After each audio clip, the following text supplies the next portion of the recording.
Hello friends, welcome to my YouTube channel. पिछले video में हमने नेट के पाठ्यक्रम में संकलित इकाई 7 की कहानी कानों में कंगना का कथावाचन किया था। अगर आपने उस वीडियो को नहीं देखा तो नीचे डिस्क्रिप्शन में उस वीडियो का लिंक दिया है, आप आसानी से वो वीडियो देख सकते हैं।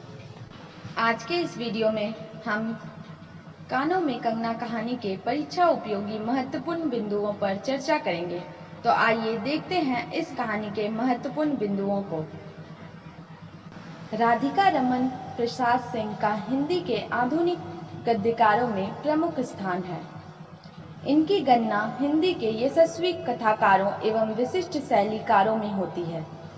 कथा लेखन में अपनी अत्यंत लुभावनी शैली के कारण हिंदी कथा साहित्य में वे शैली सम्राट के रूप में स्मरण किए जाते हैं। आधुनिक हिंदी कथा साहित्य में इनका स्थान कानों में कंगना के लिए स्मरणीय है। इनकी मुख्य कृतियां कहानी संग्रह में कुसुमांजलि, अपना पराया, गांधी टोपी, धर्मधुरी। उपन्यास में राम रहीम, पुरुष और नारी, सूरदास, संस्कार, पूरब और पश्चिम, चुंबन और चांटा। नाटक में धर्म की धुरी, नजर बदली, बदल गए नजारे। संस्मरण में सावनी सभा, टूटा तारा, सूरदास। गद्य कृतियां में नारी एक पहेली, वे और हम, हवेली और झोपड़ी, तब और अब। कानों में कंगना राधिका रमन द्वारा रचित एक मार्मिक कहानी है। कानों में कंगना वर्ष 1913 में इंदु में प्रकाशित हुई थी। शुक्ल जी ने इसे एक अत्यंत भावुकतापूर्ण कहानी कहा था। इस कहानी के पात्र हैं किरण, जो कहानी की नायिका तथा योगीश्वर की पुत्री है। योगीश्वर, जो किरण के पिता तथा नरेंद्र के गुरु हैं। नरेंद्र, जो किरण का पति है। इस कहानी में निहित उद्देश्य है वासना और प्रेम के भेद को स्पष्ट किया है। कहानी में स्त्री की स्थिति का चित्रण है। तत्कालीन सामंती परिवेश में पत्नी और वेश्या के प्रति प्रेम की टकराहट पर आधारित एक भावुकतापूर्ण कहानी है। व्यक्ति की मृत्यु उपरांत आत्मग्लानि और पछतावे का कोई महत्व नहीं रह जाता। कहानी में यह स्वतः व्यंजित होता है। व्यक्ति विवेक को जागृत करना कहानी का मूल उद्देश्य है। पुरुष के अस्थिर चित्त एवं उसके विलासी प्रवृत्ति का चित्रण है। प्रकृति और नारी सौंदर्य का भावोच्छ्वसित वर्णन कहानी को और भी यथार्थ से दूर ले जाता है।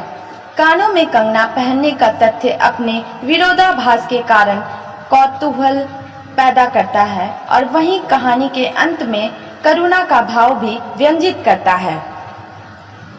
तो आइए देखते हैं इस कहानी की कथा वस्तु को। कानों में कंगना का नायक नरेंद्र प्रकृति की गोद में स्वच्छंद विचरण करने वाली बाह्य आडंबर से मुक्त अत्यंत भोली अपूर्व सुंदरी गुरुपुत्री किरण के साथ विवाह कर एक सुखी जीवन का निर्वाह कर रहा होता है कि एकाएक उसके जीवन विभ्रम का शिकार हो जाता है और भोली भाली पत्नी किरण के विशुद्ध प्रेम से विलग होकर नरेंद्र का उद्भ्रांत मन किन्नर के वासनाजन्य स्थूल प्रेम जाल में उलझ जाता है। एक दिन नरेंद्र मोहन के यहाँ नाच देखने गया। वहीं किन्नरी से आंखें मिली क्या लीन हो गई।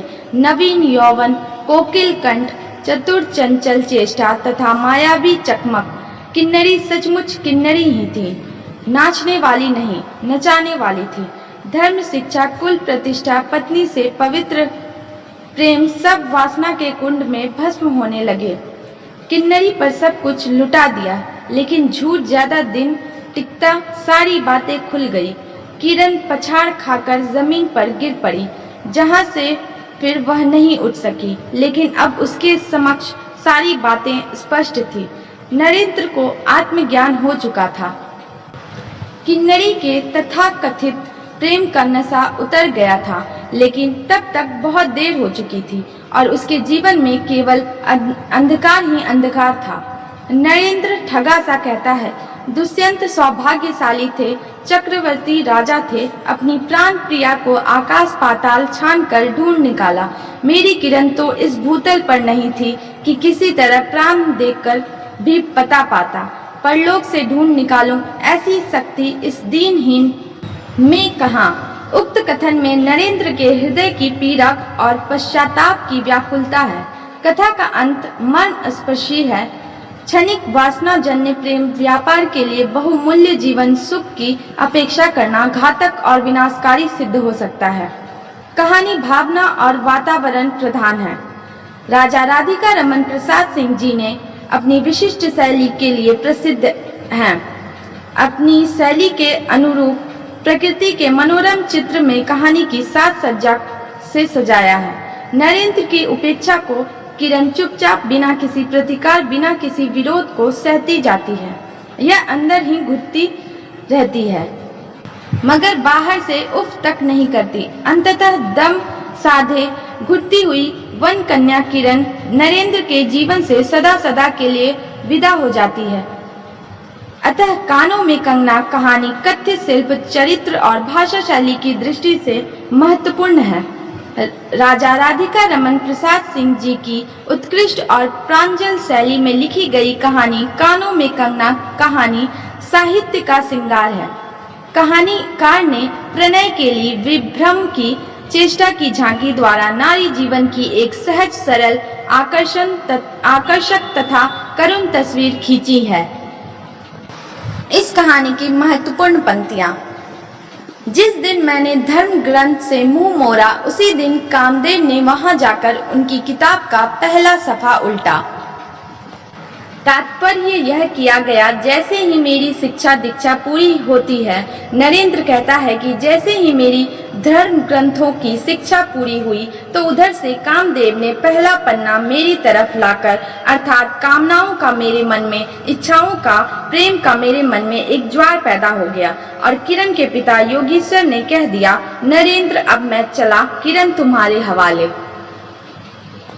एक दिन मोहन के यहाँ नाच देखने गया, वहीं किन्नरी से आंखें मिली क्या, लीन हो गई। नवीन यौवन, कोकिल कंठ, चतुर चंचल चेष्टा तथा मायावी चमक, अब चित्त को चलाने के लिए और क्या चाहिए। किन्नरी सचमुच किन्नरी ही थी, नाचने वाली नहीं, नचाने वाली थी। धर्म, शिक्षा, कुल प्रतिष्ठा, पत्नी से पवित्र प्रेम, सब वासना के कुंड में भस्म होने लगे। किन्नरी पर सब कुछ लुटा दिया।